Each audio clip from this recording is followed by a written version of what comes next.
ஐயா, எனக்கு சொந்த ஊரு சமயபுரம்.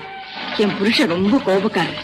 என்னையும் என் பிள்ளைங்களை விட்டுட்டு ஆண்டியா அலைஞ்சிட்டு இருக்காரு. என் மூத்த பிள்ளைக்கு ஓடி ஆடி எதுவுமே செய்ய முடியாது, முச்சந்தியில உட்கார்ந்துட்டு இருக்கான். ரெண்டாவது பிள்ளைக்கு முறப்பொண்ணத்தான் கட்டி வச்சோம். அவன் என்னடான்னு அவளை விட்டுட்டு ஒரு குரத்தையோட மலைக்கு மலை சுத்திட்டு இருக்கான். எல்லாம் இருந்தும் எனக்கு எதுவுமே சரியா அமையல. உங்களை பார்த்தா ஏதாவது பொழப்புக்கு வழி பண்ணுவாங்கன்னு ஊர்ல சொன்னாங்க. அதுதான் உங்களை பார்த்துட்டு போலான்னு வந்தேன்.